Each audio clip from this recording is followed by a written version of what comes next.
भगवद गीता का दूसरा अध्याय न सिर्फ युद्ध भूमि पर अर्जुन और कृष्ण का संवाद है, बल्कि हमारे जीवन के हर संघर्ष का समाधान भी है। इस एक अध्याय में छिपा है पूरा जीवन दर्शन, आत्मा का रहस्य, कर्म का मर्म और स्थिर बुद्धि की गहराई। हर श्लोक आपको एक नई दृष्टि देगा और अंत तक आप खुद को एक बदला हुआ इंसान पाएंगे। अगर इस ज्ञान ने आपको छू लिया हो तो एक लाइक और सब्सक्राइब जरूर करें और इस ज्ञान को दूसरों तक पहुंचाएं।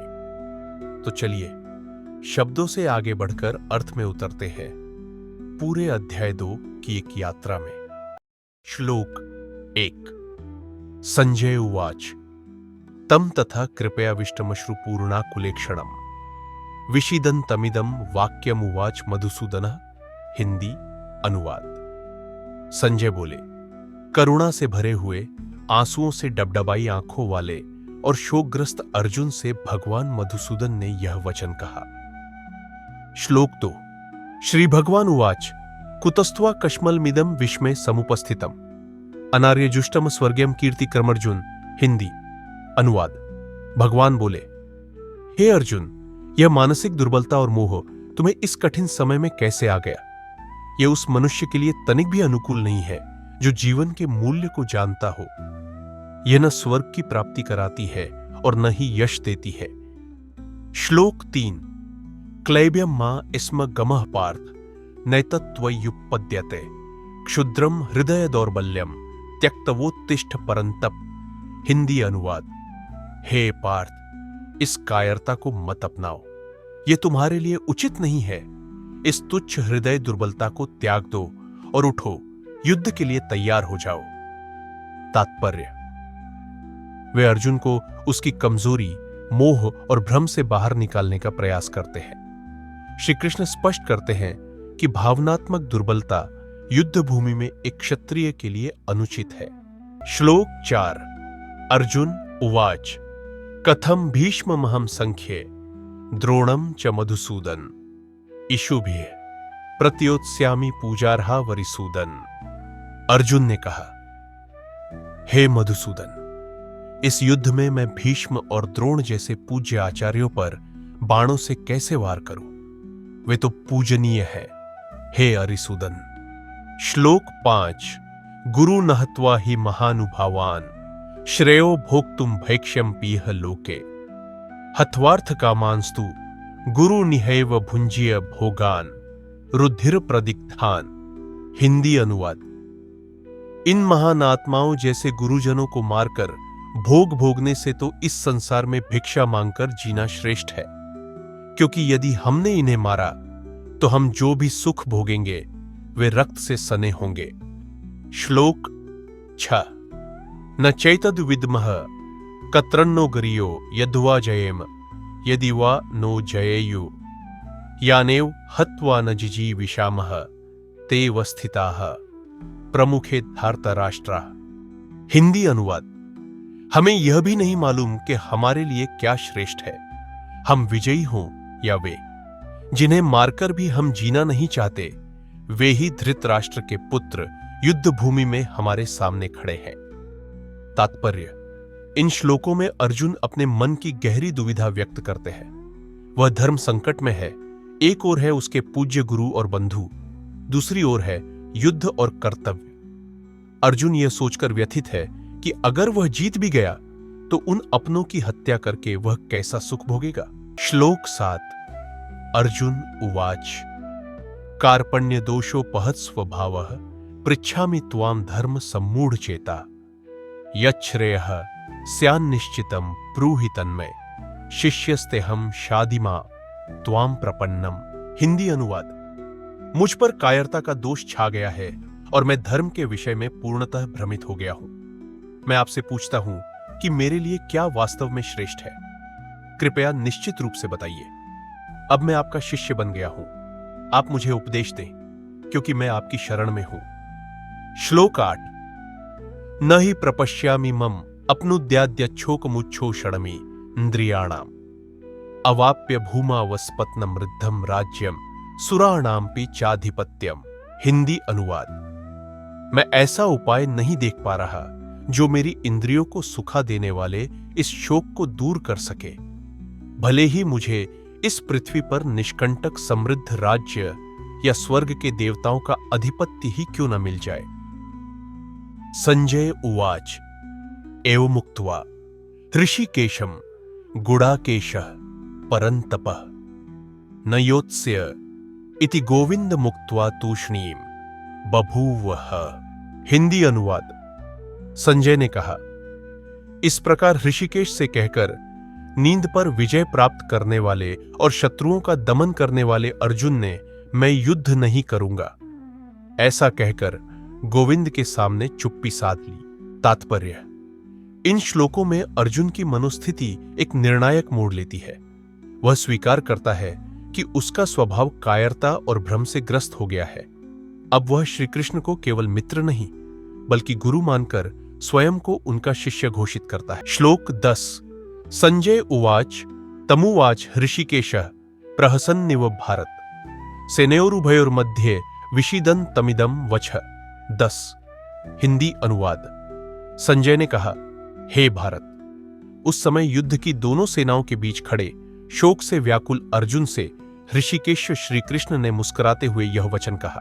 श्लोक 11। श्री भगवानुवाच अशोच्यानन्व शोचस्त्वं प्रज्ञावादांश्च भाष्यसे गतासु न गतासूंश्च नानु शोचन्ति पंडितः। हिंदी अनुवाद। भगवान श्री कृष्ण ने कहा, तुम उन बातों पर शोक कर रहे हो जिनके लिए शोक करना योग्य नहीं है और फिर भी ज्ञानपूर्ण वचन बोलते हो।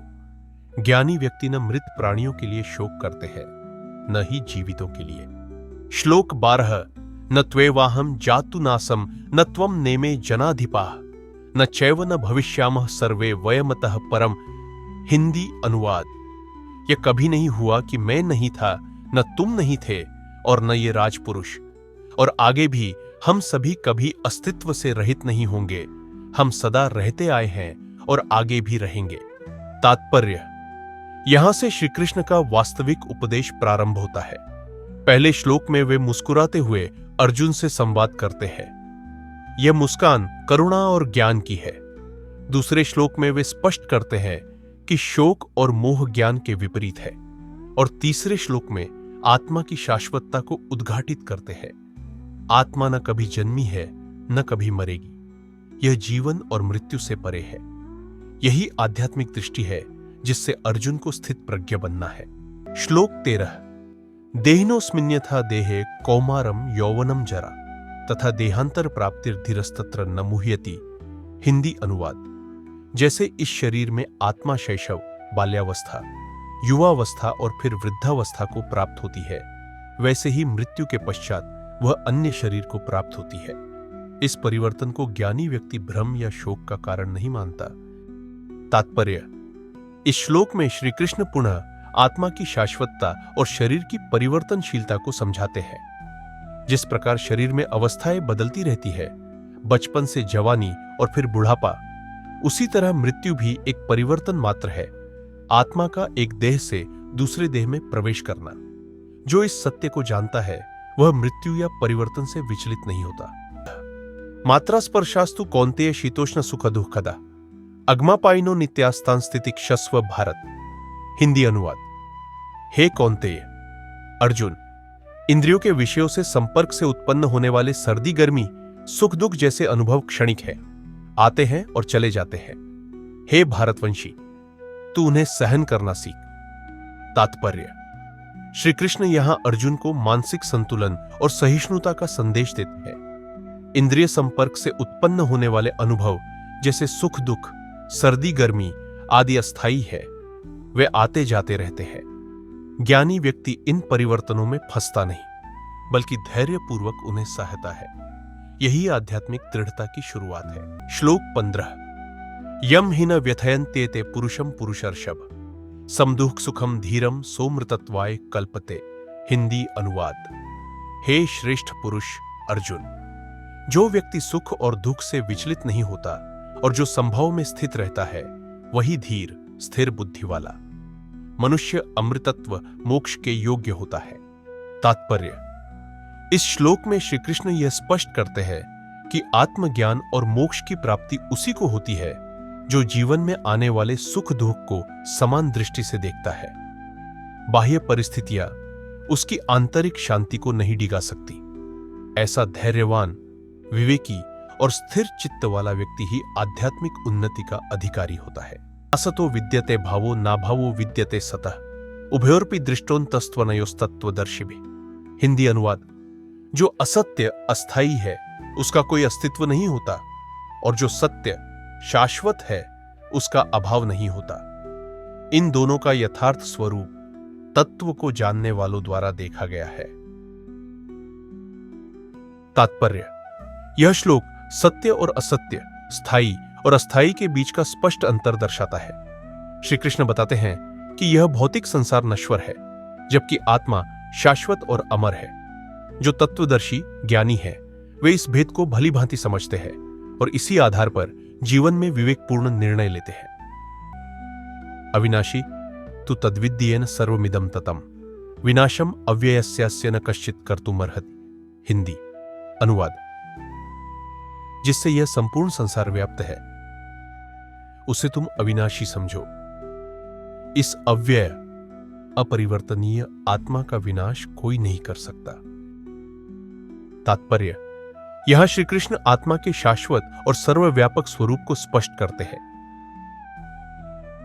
आत्मा वह चेतना है जो संपूर्ण शरीर और सृष्टि में फैली हुई है।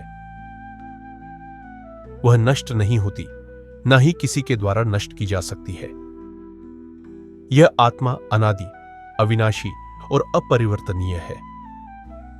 अंतवंति में देहा नित्यस्योक्ता शरीरिणः अनाशिनः अप्रमेयस्य तस्माद्युध्यस्व भारत। हिंदी अनुवाद: इन शरीरों का अंत निश्चित है, जबकि आत्मा नित्य, अविनाशी और असीमित बताई गई है। इसलिए हे भारत अर्जुन, उठो और युद्ध करो। तात्पर्य: श्री कृष्ण अर्जुन से कहते हैं कि शरीर तो एक दिन खत्म हो जाएगा, लेकिन आत्मा कभी नहीं मरती। मौत सिर्फ शरीर की होती है, आत्मा की नहीं। इसलिए अर्जुन को अपने सच्चे रास्ते यानी धर्म के अनुसार अपना काम करना चाहिए, भले ही इसमें किसी का शरीर नष्ट हो जाए। या एनम वेत्ति हंतारम यश्चैनम मन्यते हतम उभौ तौ न विजानीतो नायम हंति न हन्यते। हिंदी अनुवाद: जो आत्मा को मारने वाला समझता है और जो इसे मरा हुआ मानता है, दोनों ही नहीं जानते। आत्मा न किसी को मारती है और न ही मारी जा सकती है। तात्पर्य: यह श्लोक आत्मा की अमरता को और गहराई से समझाता है। आत्मा केवल शरीर बदलती है, उसे न कोई मार सकता है, न वह किसी को मारती है। जो ऐसा सोचते हैं वे आत्मा की सच्चाई को नहीं समझते। इस श्लोक में श्री कृष्ण हमें उस अज्ञानता से उबार रहे हैं जिससे हम खुद को केवल शरीर समझते हैं। यह ज्ञान मन को स्थिर, निर्भय और शांति से भर देता है। न जायते म्रियते व कदाचिन नायम भूत्वा भविता व न भूयः अजो नित्यः शाश्वतोयम पुराणो न हन्यते हन्यमाने शरीरे। हिंदी अनुवाद: आत्मा न कभी जन्म लेती है और न कभी मरती है। यह न कभी उत्पन्न हुई है, न ही आगे कभी होगी। यह अजन्मा है, सदा रहने वाली है, शाश्वत है और सनातन है। शरीर के नष्ट होने पर भी आत्मा नष्ट नहीं होती। श्लोक 21: वेदा विनाशिनम नित्यम य एनमजमव्ययम कथम स पुरुषः पार्थ कम घातयति हन्ति कम। हिंदी अनुवाद: हे पार्थ, जो पुरुष इस आत्मा को अविनाशी, नित्य, अजन्मा और अचल जानता है, वह फिर कैसे किसी को मार सकता है या किसी को मरवा सकता है। तात्पर्य: इन दोनों श्लोकों में आत्मा की शाश्वतता और अमरता को अत्यंत स्पष्ट रूप से बताया गया है। आत्मा न तो उत्पन्न होती है, न ही उसका कोई अंत होता है। वह सभी बदलावों और मृत्यु से परे है। जो इस सत्य को जानता है वह हिंसा या मृत्यु को केवल शरीर का परिवर्तन मानता है, न कि अंत। श्लोक 22: वासांसी जीर्णानि यथा विहाय नवाणि गृह्णाति नरो पराणि तथा शरीराणि विहाय जीर्णान्यन्यानि संयाति नवाणि देहि। हिंदी अनुवाद: जैसे मनुष्य पुराने वस्त्रों को छोड़कर नए वस्त्र पहनता है, वैसे ही आत्मा पुराने शरीर को त्याग कर नया शरीर धारण करती है। श्लोक 23। नैनम छिंदन्ति शस्त्राणि नैनम दहति पावक न चैनम क्लेदयन्त्यापो न शोषयति मारुतः। इस आत्मा को न तो शस्त्र काट सकते हैं, न अग्नि जला सकती है, न जल भिगो सकता है और न वायु सुखा सकती है। श्लोक 24। अच्छेद्योयम दाह्यो यमक्लेद्यो शोष्य एवच नित्यः सर्वगतः स्थाणुरचलोयम सनातनः। हिंदी अनुवाद। यह आत्मा न तो काटी जा सकती है, न जलाई जा सकती है, न गीली की जा सकती है और न सुखाई जा सकती है। यह आत्मा नित्य, सब जगह मौजूद, स्थिर, अचल और सनातन है। तात्पर्य। इन श्लोकों का गहरा संदेश यह है कि जीवन का अंत केवल शारीरिक है, आत्मिक नहीं। जो इस सत्य को समझ लेता है वह न दुख में डगमगाता है, न मृत्यु से डरता है।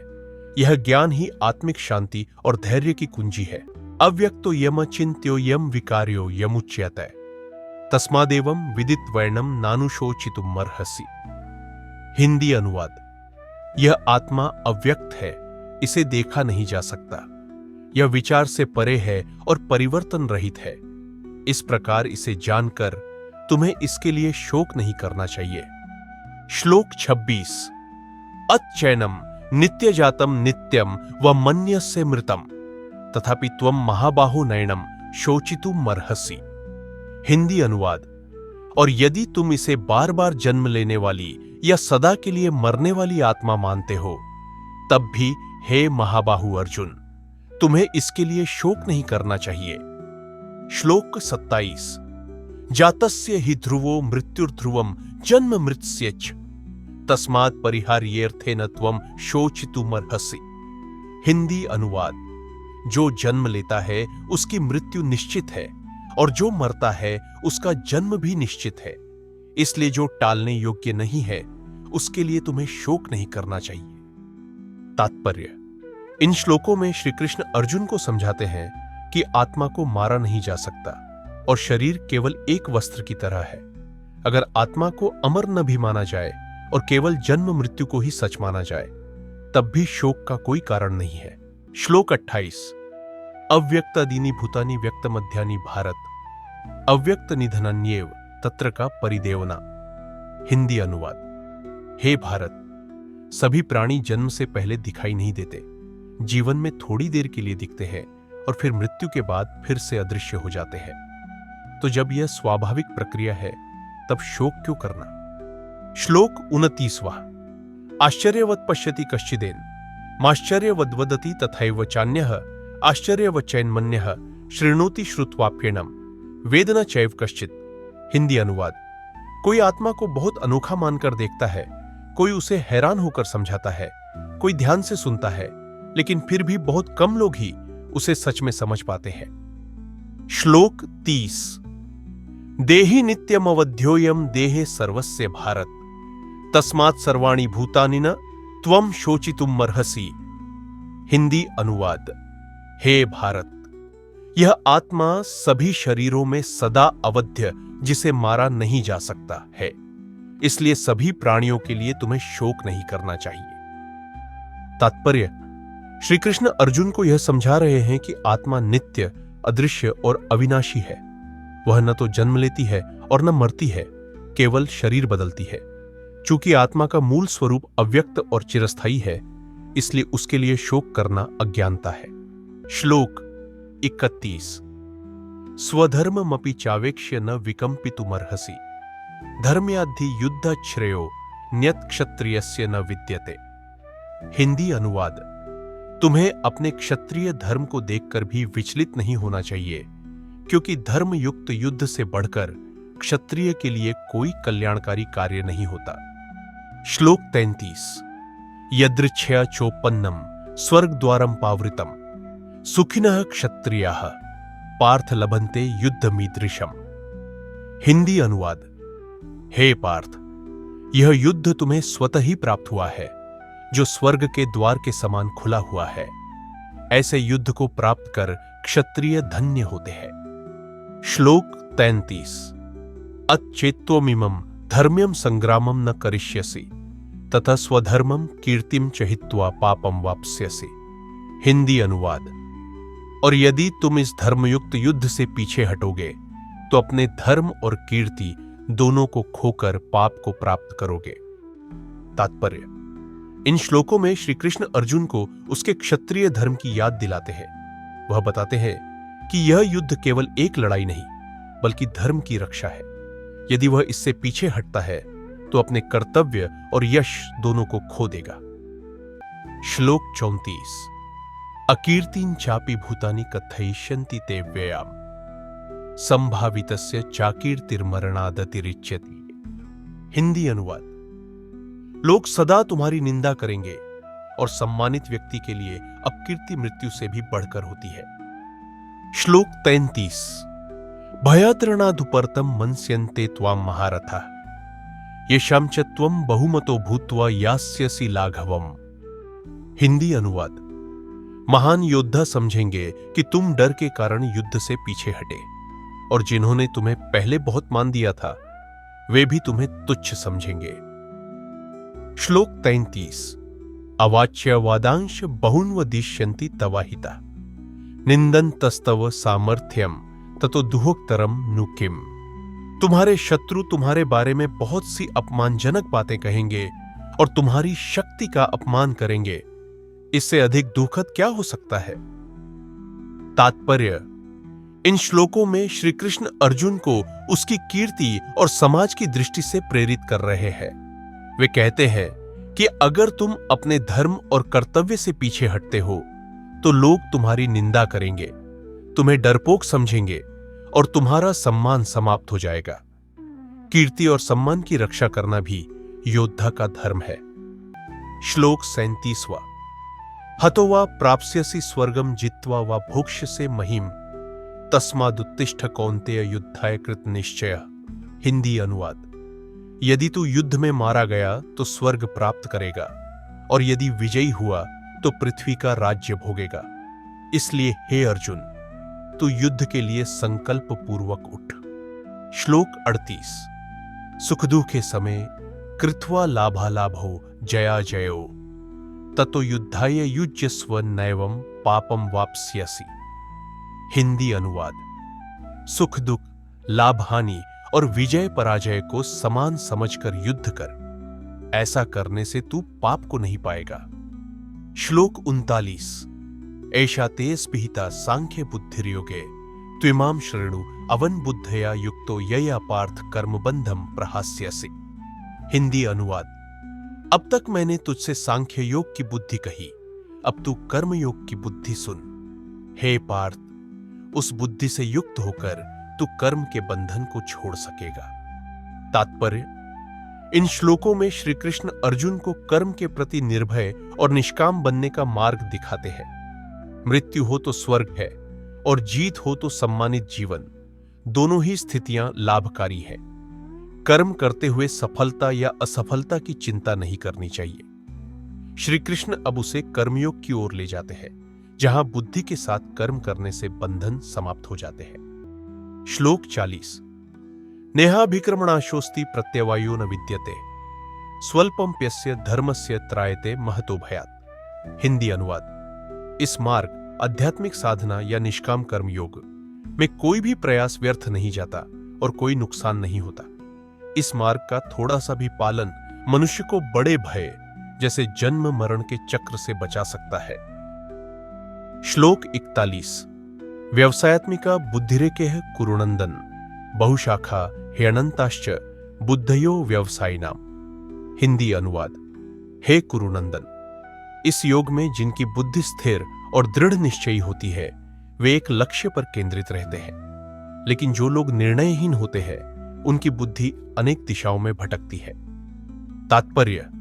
इन श्लोकों में श्री कृष्ण यह स्पष्ट करते हैं कि आध्यात्मिक मार्ग पर चलना कभी भी व्यर्थ नहीं होता। सच्चे मन से किया गया थोड़ा सा भी प्रयास आत्मा के कल्याण में सहायक होता है। योग या निष्काम कर्म की राह में केवल एक लक्ष्य होता है, आत्मा की उन्नति। लेकिन जो लोग संकल्पहीन होते हैं वे संसारिक आकर्षणों में उलझकर रास्ता भटक जाते हैं। श्लोक 42। यामिमां पुष्पिता वाचम प्रवदन्त्य विपश्चितः वेदवादरतः पार्थ नान्यदस्तीति वादिनः। हिंदी अनुवाद। हे पार्थ, जो लोग ज्ञानी नहीं हैं वेदों की मधुर बातों में ही रम जाते हैं। वे यही कहते हैं कि इसके अलावा और कुछ नहीं है। श्लोक 43। कामात्मानः स्वर्गपरा जन्म कर्म फल प्रदाम क्रिया विशेष बहुला भोगैश्वर्य गतिम प्रति। हिंदी अनुवाद। ऐसे लोग कामनाओं से भरे होते हैं, स्वर्ग को ही जीवन का लक्ष्य मानते हैं और वेदों के कर्म कांडों को भोग और ऐश्वर्य की प्राप्ति का साधन मानते हैं। श्लोक 44। भोग ऐश्वर्य प्रसक्तानां तया परिहृत चेतसाम व्यवसायात्मिका बुद्धिः समाधो न विधीयते। हिंदी अनुवाद। जो लोग भोग और ऐश्वर्य में लिप्त रहते हैं और जिनका चित्त उसी में रमा रहता है, उनकी बुद्धि कभी स्थिर नहीं हो सकती और वे ध्यान में स्थिर नहीं हो पाते। तात्पर्य। इन श्लोकों में श्री कृष्ण उन लोगों की मानसिकता पर प्रकाश डालते हैं जो केवल वेदों के बाह्य कर्मकांडों और भौतिक लाभों में उलझे रहते हैं। वे कहते हैं कि ऐसे लोग सच्चे ज्ञान तक नहीं पहुंच पाते क्योंकि उनका ध्यान भोग और स्वर्ग जैसी इच्छाओं में डूबा रहता है। श्लोक 45। त्रैगुण्य विषया वेदा निस्त्रैगुण्यो भवार्जुन निर्द्वंद्वो नित्य सत्वस्थो निर्योगक्षेम आत्मवान। हिंदी अनुवाद। हे अर्जुन, वेदों में ज्यादातर बातें 3 गुणों सत, रज, तम से जुड़ी होती है, लेकिन तू इनसे ऊपर उठ, सुख दुख से परे रह, हमेशा शांत चित्त बना रह और लालच या डर में न फंस, आत्मा में स्थिर हो जा। श्लोक 46। यावानर्थ उत्पाने सर्वतः संप्लुतोदके तावान सर्वेषु वेदेषु ब्राह्मणस्य विजानतः। हिंदी अनुवाद। जैसे चारों ओर पानी भरा हो तो छोटे कुएं की जरूरत नहीं रहती, वैसे ही जिसने गहरा ज्ञान पा लिया है उसे वेदों के सीमित नियमों पर निर्भर नहीं रहना पड़ता। तात्पर्य। श्री कृष्ण अर्जुन को समझा रहे हैं कि एक सच्चा ज्ञानी व्यक्ति वेदों में बताए गए रीति रिवाजों में नहीं उलझता। वह 3 गुणों सत्व, शांति और ज्ञान, रज, इच्छा और क्रिया, और तम, अज्ञान और आलस्य से ऊपर उठकर आत्मा की शांति को प्राथमिकता देता है। ऐसा व्यक्ति जीवन के हर उतार चढ़ाव में स्थिर रहता है। कर्मण्येवाधिकारस्ते मा फलेषु कदाचन मा कर्म फलहेतुर्भूर माते संगोस्तु कर्मणि। हिंदी अनुवाद। तुम्हारा अधिकार केवल कर्म करने में है, उसके फल में नहीं। इसलिए कर्म का फल पाने की इच्छा मत करो और न ही फल की चिंता से कर्म न करने की सोच रखो। श्लोक 48। योगस्थ कुरु कर्माणि संगम त्यक्त्वा धनंजय सिद्ध सिद्धयो समो भूत्वा समत्वम योग उच्यते। हिंदी अनुवाद। हे धनंजय, योग में स्थित होकर आसक्ति को त्याग कर कर्म करो। सफलता या असफलता में समान भाव रखना, यही सच्चा योग है। तात्पर्य। भगवान श्री कृष्ण अर्जुन को सिखा रहे हैं कि हमें कर्म करते रहना चाहिए बिना फल की चिंता किए। कर्म फल की अपेक्षा करने से मन भटकता है। सच्चा योगी वही है जो हर परिणाम को एक जैसा मानकर बिना जुड़ाव के कर्म करता है। यह योग का मतलब है मन का संतुलन और परिणामों के प्रति समता। श्लोक 49। दुरेण ह्यवरम कर्म बुद्धियोगा धनंजय बुद्धौ शरणमन विच्छ कृपणा फलहेत्वा। हिंदी अनुवाद। हे अर्जुन, केवल फल की इच्छा से किया गया कर्म बुद्धि योग समझदारी और संभव से किया गया कर्म से बहुत ही कमजोर होता है। इसलिए तू बुद्धि समत्व की शरण ले। जो लोग सिर्फ फल के पीछे भागते हैं वे दयनीय होते हैं। श्लोक 50। बुद्धियुक्तो जाति है उभे सुकृत दुष्कृते तस्माद्योगाय युज्यस्व योगः कर्मसु कौशलम। हिंदी अनुवाद। जो व्यक्ति बुद्धियुक्त होकर समत्व भाव से कर्म करता है वह अच्छे और बुरे दोनों प्रकार के कर्मों से ऊपर उठ जाता है। इसलिए तू योग में स्थिर हो, क्योंकि योग यानी समता भाव से किया गया कर्म ही असली कुशलता है। श्लोक 51। कर्मजम बुद्धियुक्ता ही फलम त्यक्त्वा मणिषढ़ जन्म बंध विनिर्मुक्ता पदम गच्छन्त्यनामयम। हिंदी अनुवाद। बुद्धि से युक्त ज्ञानी व्यक्ति अपने कर्मों के फल को त्याग कर जन्म और मृत्यु के बंधनों से मुक्त हो जाते हैं और वे उस परम शांति को प्राप्त करते हैं जहां कोई दुख नहीं होता। तात्पर्य: इन श्लोकों में श्री कृष्ण अर्जुन को समझा रहे हैं कि फल की इच्छा छोड़कर संभव से किया गया कर्म ही श्रेष्ठ है। केवल नतीजों के पीछे भागना व्यक्ति को मानसिक रूप से कमजोर बनाता है। जो व्यक्ति बुद्धि से कर्म करता है वह अच्छे बुरे फल की उलझन से मुक्त हो जाता है और मोक्ष की ओर बढ़ता है। श्लोक 52। यदा ते मोहक्लिलम बुद्धिर्व्यतितरिष्यति तदा गंतासि निर्वेदम श्रोतव्यस्य श्रुतस्य च। हिंदी अनुवाद। जब तुम्हारी बुद्धि अज्ञान के दलदल से निकल जाएगी तब तुम सुनने योग्य और सुना हुआ इन सब बातों से ऊबकर वैराग्य को प्राप्त करोगे। श्लोक 53। श्रुति विप्रतिपन्ना ते यदा स्थास्यति निश्चला समाधावचला बुद्धिस्तदा योगमवाप्स्यसि। हिंदी अनुवाद। जब तुम्हारी बुद्धि वेदों की विभिन्न बातों से विचलित हुए बिना एक जगह स्थिर हो जाएगी तब तुम सच्चे योग आध्यात्मिक एकता को प्राप्त कर लोगी। तात्पर्य: इन श्लोकों में श्री कृष्ण बताते हैं कि जब इंसान भ्रम और बाहरी ज्ञान के झमेलों से ऊपर उठकर स्थिर, शांत और स्पष्ट बुद्धि को प्राप्त करता है तभी वह सच्चे आत्मज्ञान और योग की स्थिति में पहुंचता है। श्लोक 54। अर्जुन उवाच स्थित प्रज्ञस्य का भाषा समाधिस्थस्य केशव स्थित्य किम प्रभाषेत किमासीत व्रजेत किम।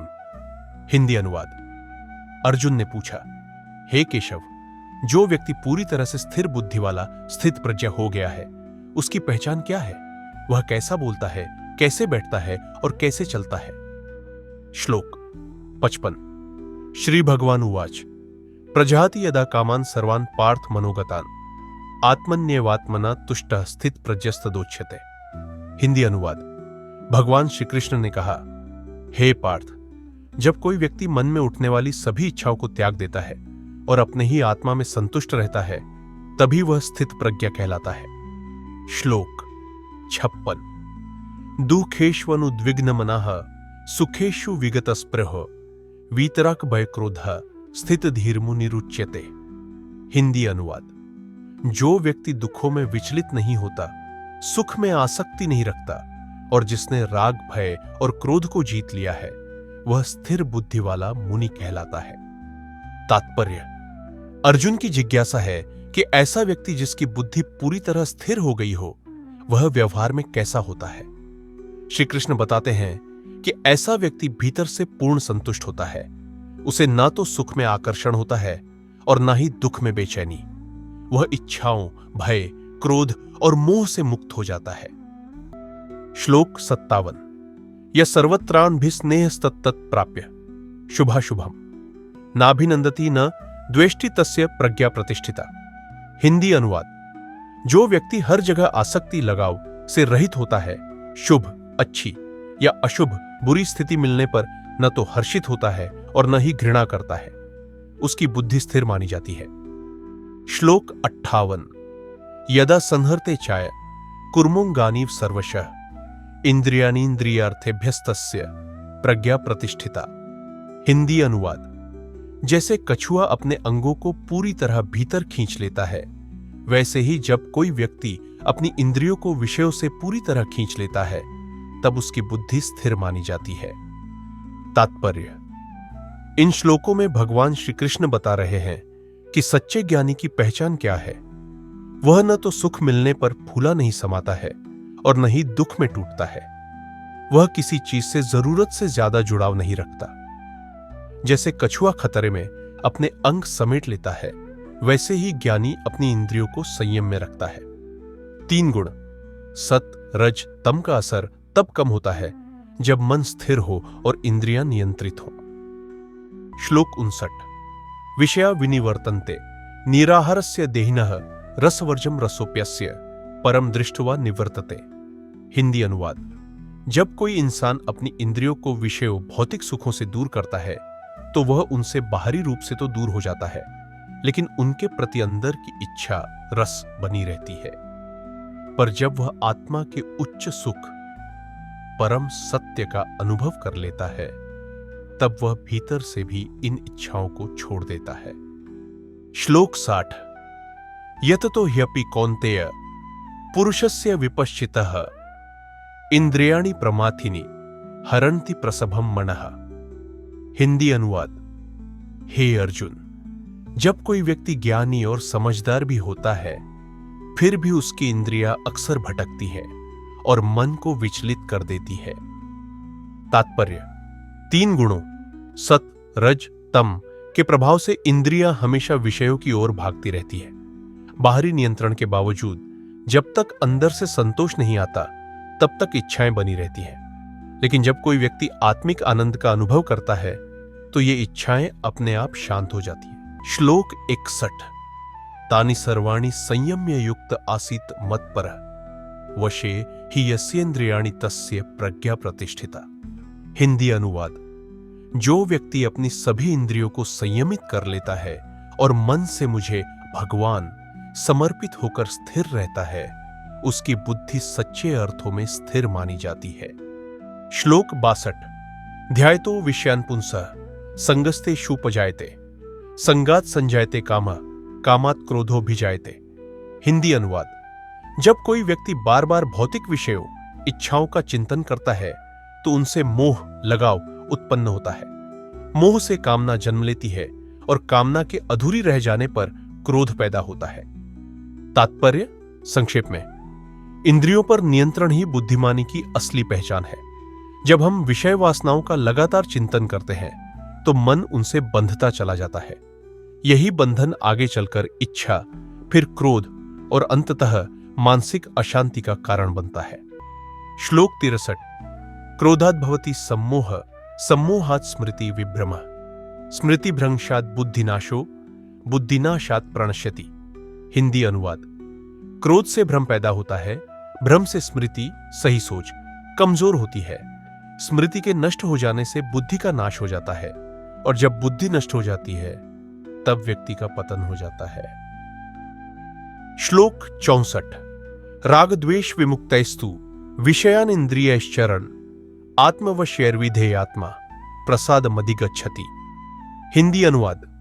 लेकिन जो व्यक्ति राग, आकर्षण और द्वेष, नफरत से मुक्त होकर अपने मन और इंद्रियों पर संयम रखता हुआ विषयों में चलता है, वह शांत चित्त और प्रसन्नता को प्राप्त करता है।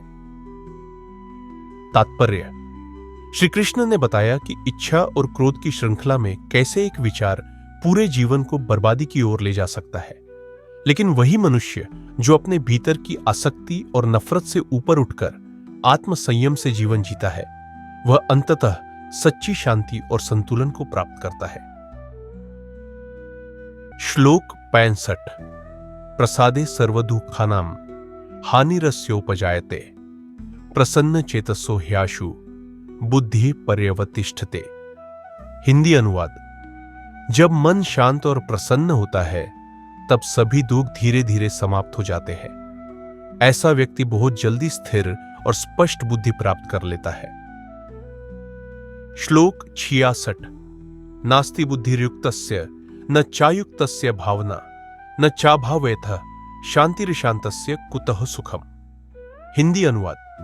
जिसका मन संयमित नहीं है, उसकी बुद्धि स्थिर नहीं हो सकती, और जिसके मन में एकाग्रता नहीं है, उसे शांति नहीं मिलती, और जो अशांत है वह सुख का अनुभव कैसे कर सकता है। तात्पर्य: श्री कृष्ण बताते हैं कि सुख और स्पष्ट सोच बाहरी परिस्थितियों से नहीं, बल्कि मन की प्रसन्नता और संतुलन से मिलते हैं। जो व्यक्ति संयमित नहीं है, वह भीतर से अशांत रहता है और जीवन में सुख नहीं पा सकता। श्लोक 67। इंद्रियाणा ही चरता यन्मनोनु विधीयते तदस्य हरति प्रज्ञा वायुर्नाव मिवाम्भसी। हिंदी अनुवाद। जब हमारी इंद्रिय इधर उधर भटकती है और मन उनका अनुसरण करता है, तो वह व्यक्ति की समझ बूझ, प्रज्ञा को वैसे ही छीन लेती है जैसे तेज हवा पानी में बहती नाव को बहा ले जाती है। श्लोक 68। तस्माद्यस्य महाबाहो निगृहीतानि सर्वशः इंद्रियाणि इंद्रियार्थेभ्यस्तस्य प्रज्ञा प्रतिष्ठिता। हिंदी अनुवाद। इसलिए हे महाबाहु अर्जुन, जिसकी इंद्रियां पूरी तरह नियंत्रण में है और विषयों की ओर नहीं भागती, उसी व्यक्ति की बुद्धि स्थिर और जागरूक मानी जाती है। तात्पर्य: इन श्लोकों में श्री कृष्ण समझा रहे हैं कि इंद्रियों का नियंत्रण ही मानसिक स्थिरता की नींव है। अगर मन इंद्रियों के पीछे पीछे भागेगा तो जीवन की दिशा डगमगाएगी, लेकिन यदि इंद्रियां वश में हो तो भीतर की बुद्धि स्थिर और शांत बनी रहती है। श्लोक 69। या निशा सर्वभूतानां तस्यां जागृति संयमी यस्यां जागृति भूतानि सा निशा पश्यतो मुने। हिंदी अनुवाद। जो समय संसार के लोगों के लिए अज्ञान रूपी रात्रि के समान है, उसी में आत्म संयमी व्यक्ति जागृत रहता है, और जिस समय में साधारण लोग जागते हैं, सांसारिक आकर्षणों में लिप्त रहते हैं, वह समय उस मुनि ज्ञानी के लिए अज्ञान की रात्रि के समान होता है। श्लोक 70। अपूर्यमाणं चल प्रतिष्ठम समुद्रमापः प्रविशन्ति यद्वत् तद्वत् कामा यम प्रविशन्ति सर्वे स शांतिमाप्नोति न काम कामी। हिंदी अनुवाद। जैसे समुद्र निरंतर बहती नदियों से भरता रहता है, फिर भी शांत और अचल रहता है, वैसे ही जो व्यक्ति इच्छाओं के आने पर भी विचलित नहीं होता, वही सच्ची शांति को प्राप्त करता है। लेकिन जो कामनाओं के पीछे भागता है, वह कभी शांति नहीं पाता। तात्पर्य: सच्चा योगी वही है जिसकी चेतना सांसारिक मोह माया की रात में जागृत रहती है और जो स्वयं की आत्मा के प्रकाश में जीता है। जैसे सागर में कितनी भी नदियां गिरे, वह अपनी मर्यादा नहीं छोड़ता, उसी तरह आत्मज्ञानी व्यक्ति संसार की आकर्षक वस्तुओं के बीच भी स्थिर रहता है। श्लोक 71। विहाय कामान्य सर्वान् पुमांश्चरति निःस्पृहः निर्ममो निरहंकारः स शांतिमधिगच्छति। हिंदी अनुवाद। जो पुरुष समस्त सांसारिक कामनाओं को त्याग कर किसी भी वस्तु में आसक्ति या अपेक्षा नहीं रखता, जो न तो किसी वस्तु को अपना मानता है और न ही मैं का भाव रखता है, वही व्यक्ति सच्ची शांति को प्राप्त करता है। श्लोक 72। एषा ब्राह्मी स्थिति पार्थ नैनाम प्राप्य विमुह्यति स्थित्वास्यामन्तकालेपि ब्रह्मनिर्वाणमृच्छति। हिंदी अनुवाद। हे पार्थ, यह ब्रह्मी स्थिति है, जो इसे प्राप्त कर लेता है वह कभी मोहित नहीं होता, और यदि कोई व्यक्ति जीवन के अंतिम क्षण में भी इस स्थिति में स्थित हो जाए तो वह ब्रह्म परम शांति और मुक्ति को प्राप्त करता है। तात्पर्य: श्री कृष्ण इस अध्याय के अंत में यह स्पष्ट कर रहे हैं कि इच्छाओं, अहंकार और ममत्व का त्याग ही उस परम स्थिति की ओर ले जाता है, जहां न मोह है न भटकाव, बस शांति है, ज्ञान है और मोक्ष का द्वार खुला होता है। भगवद गीता का 3रा अध्याय है कर्म योग, यानी कर्म के माध्यम से योग। जब कर्म में मोह नहीं होता और फल की चिंता नहीं होती, तब वही कर्म मुक्ति का मार्ग बन जाता है। क्या आप जानना चाहते हैं सही कर्म क्या है और कर्म करते हुए भी शांत कैसे रहा जाए? अध्याय 3 कर्म को समझने का नया नजरिया जल्दी आ रहा है। अगले श्लोक के लिए जुड़े रहें और गीता ज्ञान का लाभ लें। सब्सक्राइब करें ताकि यह अनमोल ज्ञान भीड़ में गुम न हो जाए।